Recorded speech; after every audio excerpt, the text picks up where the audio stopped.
Hello everybody, I'm the Blunt Claw Lizard.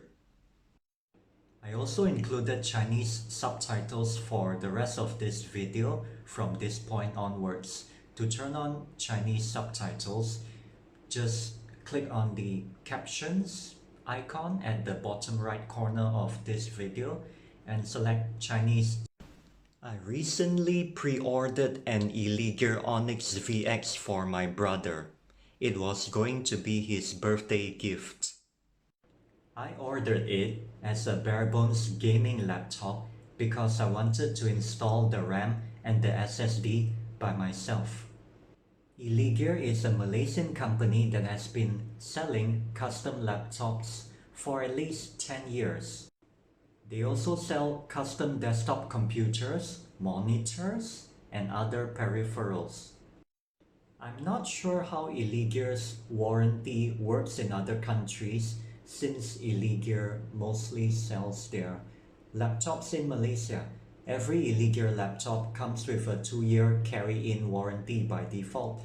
That means that if I buy an Illegear laptop from their Penang branch, for example, and the laptop's screen starts to flicker a lot about 1 week later, I have to bring the laptop to Illegear's Penang branch to have them fix it. However, it's not a problem for me since I live near Illegear's Penang branch. These are the specifications of the bare-bones Onyx VX that I purchased. It's the one with the NVIDIA GeForce RTX 4060 115 to 140 watt GPU. The RAM and SSD were added by me. The bare-bones laptop was 5,186 ringgit.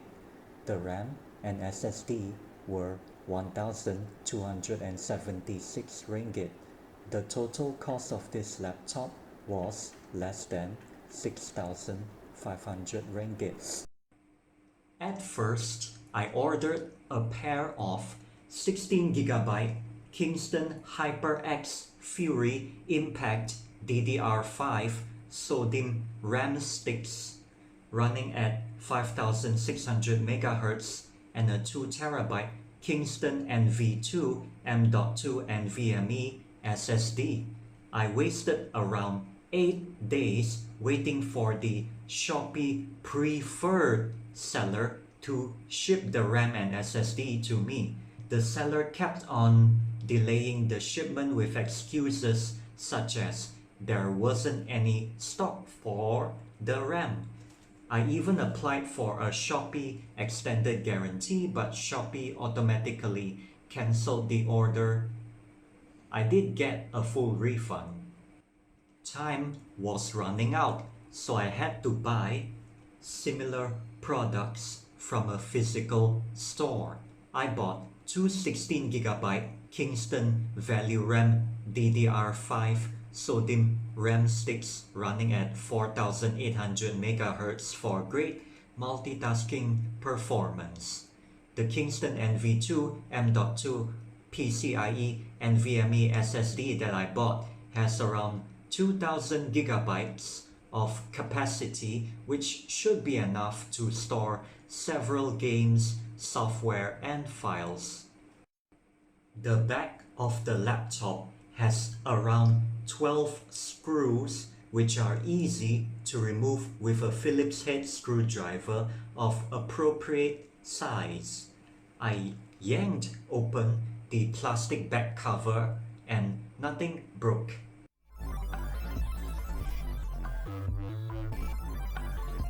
Installing the RAM is as easy as sliding the RAM sticks into the SODIMM slots of the laptop's motherboard.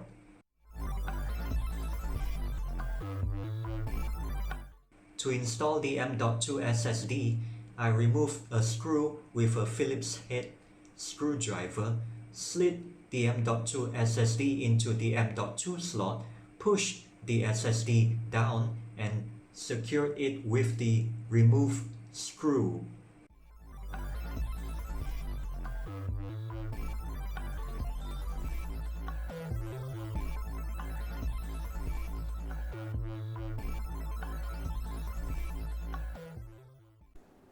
I forgot to mention this, but I also connected the cable from the battery to the motherboard. It's alright. Maybe the battery would last a little longer if it is unplugged at first. I also closed the back lid or cover of the laptop and secured it with its screws with the help of a Phillips head screwdriver. The right side of the laptop has two USB Type-A ports that use the USB 3.1 standard and a 2-in-1 card reader that supports an SD card at UHS 1 speed. The left side of the laptop has a Kensington lock slot, one USB Type-A port which supports the USB 3.1 standard, and two 3.5mm audio jack ports. The back of the laptop has one mini display port, 1.4 port, one USB Type-C port, one HDMI 2.1 port, one RJ45 LAN port, and one DC in jack. The HDMI 2.1 port supports 144Hz refresh rate. The laptop comes with a 230 watt AC adapter or charger. The keyboard has very little to no flex at all, which is very good. I didn't have the time to properly test the two 2-watt amplified speakers of this laptop, but I have heard it play the sound that plays when Windows 11 successfully loads or when I successfully log into Windows 11. The sound was soft but nice. I think the speakers are quite good. Throughout the short time that I had to use the laptop, I felt really happy using it. I like the brushed metal surfaces of the laptop. I think that the keyboard felt good to type on. The keyboard was not even warm under load, which is amazing. There is some really good cooling system in this laptop. The screen was bright enough for me and it is very color accurate. I didn't have time to use the laptop from 100% battery power to 0% battery power, so I tried using the laptop as how a typical user may use it. On average, I get to use the laptop for almost 3 hours for productivity or general purpose work on its fully charged battery until I feel that it's unsafe to continue using it without charging it. Its battery may drain completely within 2 hours when gaming, so I recommend plugging in the laptop to an AC power source when gaming or doing anything demanding. If this were to be my laptop, then I could have done more testing, but alas, I had to quickly prepare it for my brother's birthday. I like the laptop and I wish that I do have one myself. This laptop does have a short battery life. Then again, I could go into the BIOS or UEFI by spamming the F2 key, I think, when I turn on the laptop, selecting a tab probably called Advanced Options, and selecting the appropriate setting. If I want to do some gaming, I could, well, just do the same thing except that I go into the BIOS and turn on an option called the GPU only, which uses the discrete graphics card or discrete GPU inside the laptop. The downside to using the discrete GPU of the laptop only is that the power draw is a lot more than if the laptop were to be, well, allowed to use the integrated graphics or the discrete GPU depending on the situation. The laptop is quite thick. However, it's only thick because it has two rear feet. The laptop actually sits at a sloped angle, I guess. The back of the laptop is actually taller than the front of the laptop. I think that is actually not a bad thing because since the rear of the laptop has a lot more ground clearance, I guess, then that means that the rear of the laptop should get more airflow near where the GPU and the CPU is, which is great. That is because more airflow can lead to a higher chance of the internal components of the laptop staying at within reasonable temperature ranges. In fact, I don't think the laptop has ever gone over 80 degrees Celsius at any point of my tests. The other small issue that I had was with the two audio jack ports on the left side of the laptop.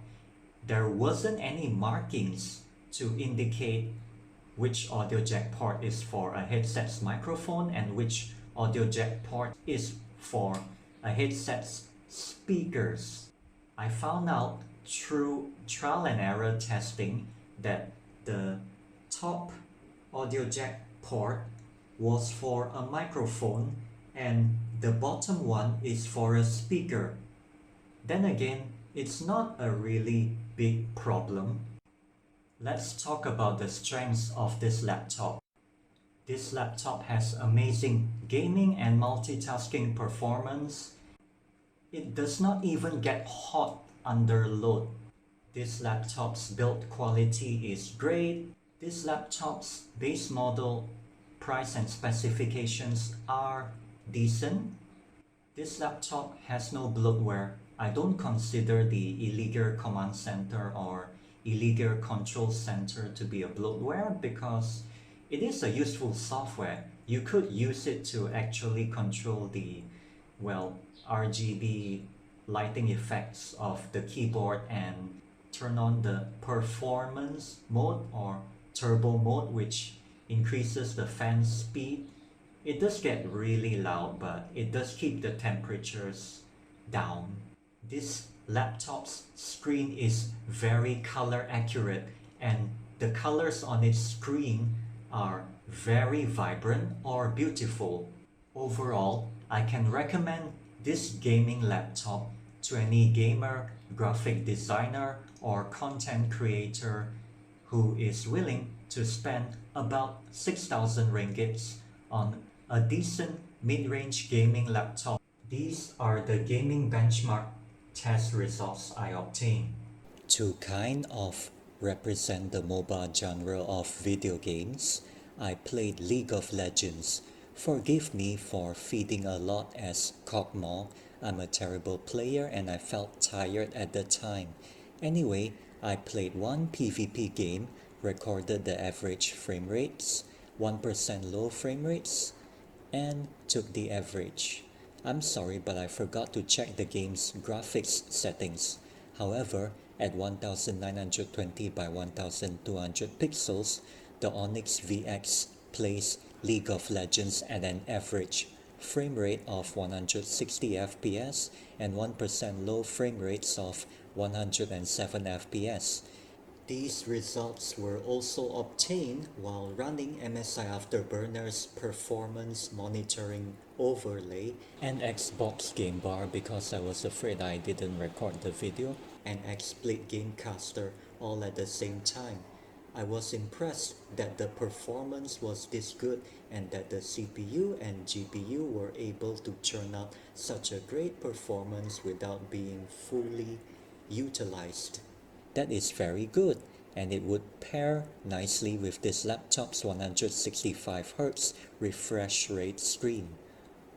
This laptop played Tom Clancy's Rainbow Six Siege at an average frame rate of 298 FPS at high graphical settings at 1920 by 1200 pixels. The benchmark result was obtained from the in-game benchmark test, but the gameplay footage were obtained from playing PvP matches. I'm sorry, but I think that the Xbox game bar has a problem recording gameplay footage from the not so standard resolution of 1920 by 1200 pixels, which may explain the presence of the weird bar at the bottom of these gameplay video footage. Rainbow Six Siege is probably one of the more demanding FPS games I have in my massive Steam library. Rainbow Six Siege consistently gets more than 100 FPS in PvP games with this laptop. Players can drop the settings to perhaps medium or low graphical settings to get more performance, although that isn't really necessary. If I turn off performance monitoring by MSI Afterburner, the laptop can get over 300 FPS in PvP games sometimes. It's an impressive result. Although I'm terrible at playing this game, this kind of performance pairs well with the laptop's 165Hz refresh rate screen. That is it for this video. Please share this video with someone who may find this video useful. Please leave a comment under this video. Please like or dislike this video. Please subscribe to my channel and turn on the notification bell icon so that you get notified of when I actually drop new content on the channel within a few hours. I hope you enjoy watching this video. Thank you for watching this video.